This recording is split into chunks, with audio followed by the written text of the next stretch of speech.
kapag meron kang maling sinabi para lang makuha yung lisensya, pwedeng dahilan yun para ma-revoke o matanggalan ka ng lisensya. Isa din sa mga basehan ay kapag nakipagsabwatan ka dun sa officer doon sa examine. May examination kasing ang LTO, no, na sasabihin kung pasado ka ba dito at kaya mo nang mag-drive. And definitely kapag nanloko ka o nag-cheating ka sa exam na to,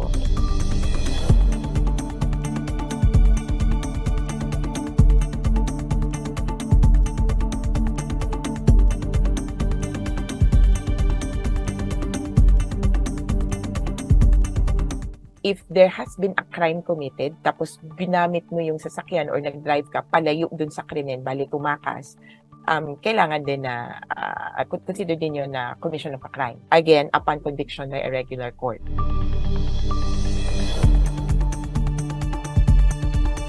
Ibig sabihin, habang hinuli ka, may ginawa kang krimen, kunyari, inaway mo, inabuso mo, or pinatay mo yung nahuhuli sa'yo na either traffic enforcer o police o kung sino man, upon conviction for that crime,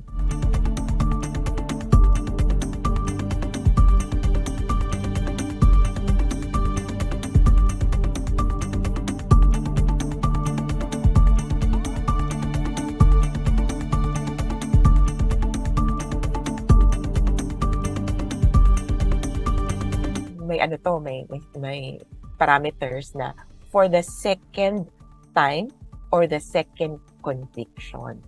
So, siguro sa una, pwede ka pang palampasin. Pero pag pangalawa na, dahilan nito para i-revoke, tanggalan ka ng lisensya.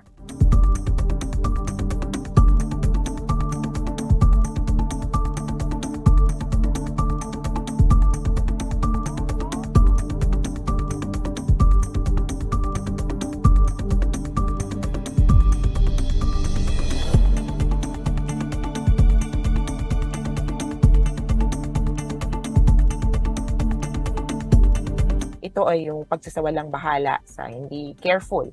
Kailangan mo consider dito yung gaano ba kalaki yung kalye, yung traffic, yung paliko-liko ng kalye, yung even the visibility and all other conditions of the highway.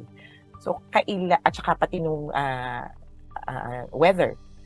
Kaya kailangan ang pag-measure dito ay ano ba talaga ang dapat gawin or masasabi bang walang pag-iingat na ginawa yung driver.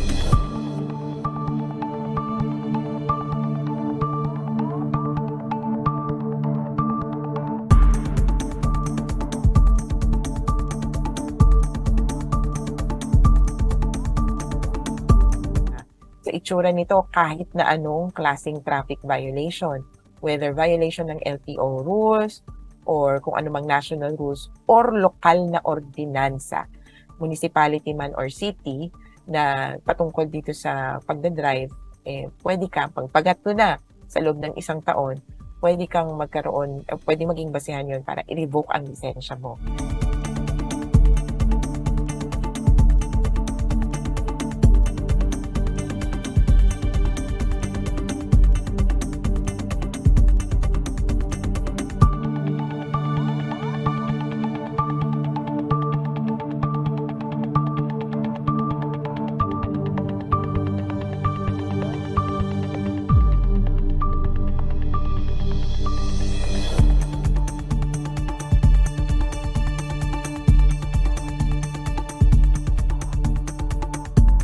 Suspension ay katulad ng nangyayari sa trabaho o kaya sa school. No, hindi ka lang makaka-drive or hindi mo magagamit yung lisensya mo sa particular na period. Ang revocation ang mas permanente in the sense na yung lisensya mo, which is a privilege, ay tatanggalin. Mag-a-apply ka ulit kasi ang ban for life ay klaro sa salita. Hindi ka kahit kailanman pwedeng kumuha ng lisensya.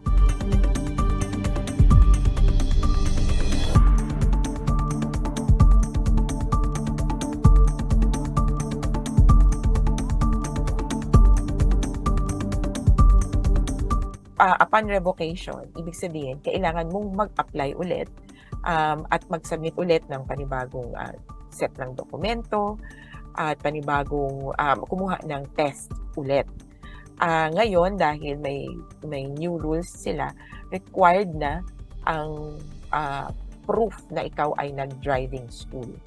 So, posible din talaga na kailangan mong bumalik sa pag-aaral sa driving school.